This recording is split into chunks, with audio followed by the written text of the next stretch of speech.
بہت ہی ایک میرے خیال فیصلے کی گھڑی آنے والی ہے جہاں پر ہو سکتا ہے کہ نون لیگ اور پیپلز پارٹی جو لیڈر آف دی ہاؤس کے وقت نہیں اکٹھے ہو پائے، چیئرمین سینٹ کے وقت اکٹھے نہیں ہو پائے، ہو سکتا ہے کہ شاید 24 تاریخ کو اکٹھے ہو جائے۔ بہت شکریہ ندیم صاحب۔ دیکھیں آج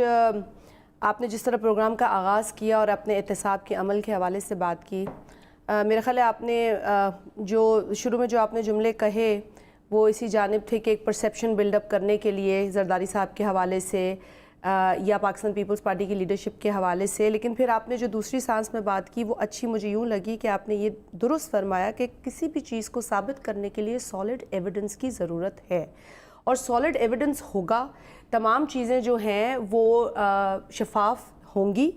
تو یہ احتساب کا عمل شفاف نظر آئے گا۔ سو آئی واز ہیپی کہ ایٹ لیسٹ کیونکہ آپ کے تجربے سے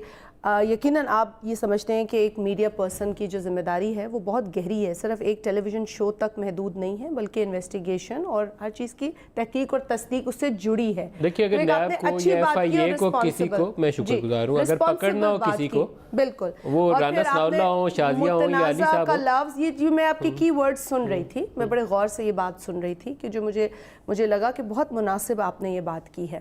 دیکھیں علی محمد صاحب نے فرمایا کہ پرائر کے ہیں کیسز، یہ پہلے کے بنے ہوئے ہیں، انہوں نے نہیں بنائے، درست بات ہے، کیسز ہیں۔ میں کچھ مہربانیاں اپنے ساتھ بیٹھی ہوئی جماعت کو بھی، گو کہ آج اپوزیشن میں ہیں، لیکن یقیناً کچھ ایسی مہربانیاں ہیں ماضی میں جو ان کی جانب سے ہوئی ہیں جن کے لیے آصف علی زرداری صاحب نے جیلیں کاٹی ہیں، کئی ٹیپس منظر عام پر آئی ہیں جس میں بہت زیادہ سزا کا ذکر کیا گیا ہے، اور بہت ایسی جو سیف الرحمان انصاف ہم جسے کہتے ہیں، اور آج ہم اس حکومت کو یہ کیوں کہتے ہیں کہ ہمیں یوں ہی محسوس ہو رہا ہے جو ماضی میں ہوا ہے، کیونکہ دیکھیں جس طرح آپ نے کہا پرائر کیسز، وہ پرائر کیسز پھر صرف اپوزیشن کے کیوں،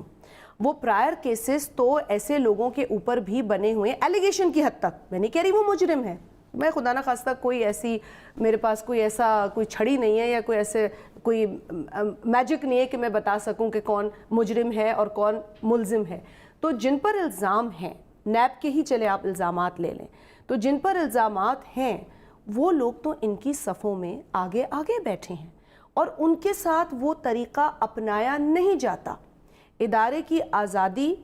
اپنی جگہ اور ہم اس آزادی کا احترام کرتے ہیں، اور ایک آزاد ادارے سے ہی اپوزیشن یہ ریکویسٹ کرتی ہے، ان کو یاد دلاتی ہے کہ آپ کو احتساب کا عمل برابر رکھنا ہے، آپ نے آئین کے آرٹیکل 25 کو مد نظر رکھنا ہے which says کہ everyone is equal before law۔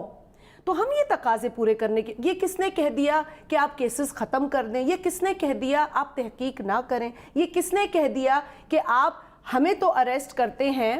لیکن دوسرے کو بھی کہ اس کی تذلیل کریں، نہیں، لیکن ہم کہتے ہیں جو رویہ ہم سے اختیار کر رہے ہیں خدا را کم از کم دکھائیں تو کہ آپ وہ کام دوسری جانب بھی کر رہے ہیں، پھر ہم کہیں گے کہ آپ نے برابر کا طریقہ رکھا۔ جہاں تک آپ نے کہا ہم ایک ساتھ ہو جائیں گے، کس تاریخ کا آپ نے ذکر کیا، دیکھیں پیپلز پارٹی کبھی عدالتوں سے نہیں بھاگی، کبھی لیگل سسٹم سے نہیں بھاگی۔